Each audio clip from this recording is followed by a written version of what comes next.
Dans ces lignes, mes amis, il ne s'agit pas d'un désir de révéler l'inexplicable ou le surnaturel. Non, ce qui se trouve ici est plutôt une quête, une exploration des symboles et de la culture qui font partie de notre existence commune. Ce que j'écris est ouvert à la critique, car je ne suis pas à l'abri de l'erreur. Je n'aspire pas à plonger dans le sensationnalisme, ni à extraire des interprétations nébuleuses des sites historiques ou des lieux-dits. Au lieu de cela, je m'efforce de vous dresser un inventaire et je vous invite à l'examiner avec votre propre sens critique. Utilisez-le comme vous le jugez utile. Ce que je vous propose ici, c'est une balade alchimique, humble et sans prétention, une immersion dans les croyances ancestrales qui ont façonné notre monde. Ceux qui vous guident à travers les grottes de Lascaux ne cherchent pas à vous convertir aux croyances de l'homme préhistorique, de même que Robert Joly, mon professeur de philosophie, tenant une chaire en histoire du christianisme, était un athée convaincu. Parler d'alchimie ne signifie pas que je manipule des fioles, des cornues, des athanors en quête de réaliser le grand œuvre opératif. Non, mes amis, il s'agit plutôt de comprendre le mystère, de toucher l'essence de ce qui était autrefois et de se connecter à une part de notre histoire oubliée. Et maintenant, je vous invite à me rejoindre dans une promenade à travers les sites, les rues et les chemins de Tournai, là où le passé et le présent se rencontrent, où les secrets de l'alchimie attendent d'être découverts. C'est une aventure pour l'âme d'un poète, une exploration du cœur et une chance de se connecter à ce qui est éternel et vrai.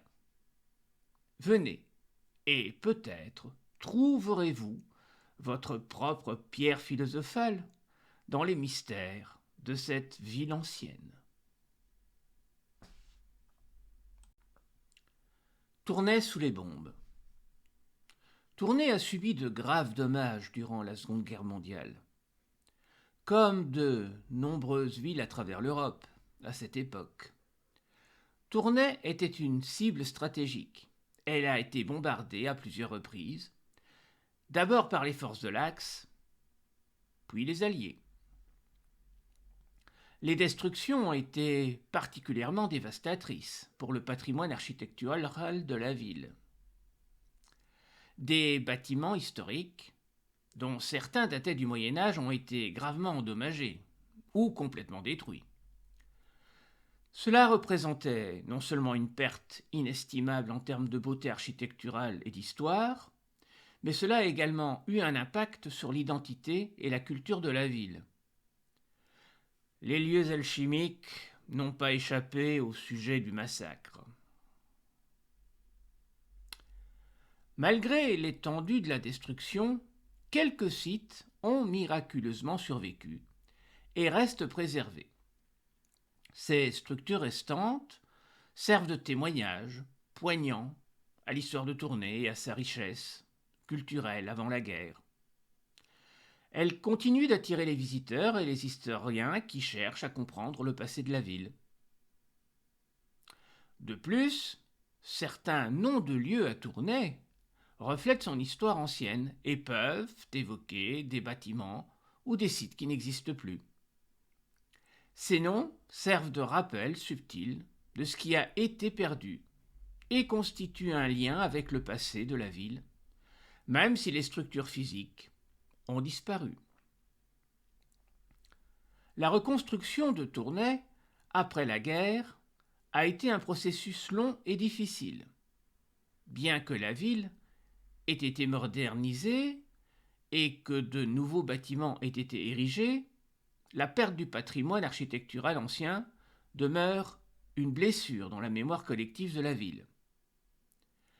Les efforts pour préserver et restaurer ce qui reste de ce patrimoine sont un élément vital de la connexion de Tournai avec son histoire riche et complexe.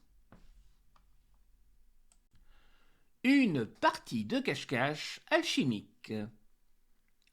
Comme tout engagement initiatique, je n'aurais jamais imaginé qu'en m'aventurant dans ces promenades alchimiques à travers la ville de Tournai, je jouerais également à une partie de cache-cache.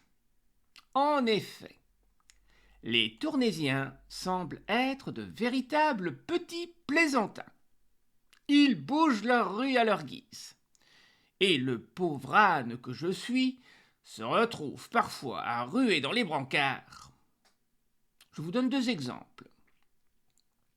La rue Royale, qui se situe actuellement entre la gare et la cathédrale, était autrefois ce que nous appelons maintenant la rue des Carmes, qui reliait la place de Lille à l'église Saint-Jacques. Et que dire de la rue des Sept Fontaines ? Aujourd'hui, elle se trouve au-delà du boulevard, près de la rue Saint-Éleuther. Mais jadis, elle occupait l'emplacement de la rue Saint-Jacques. Si on avait voulu compliquer les choses, on n'aurait pas pu faire mieux. Je m'efforce donc de démêler ce joyeux désordre alchimique pour tenter, tant bien que mal, de vous guider.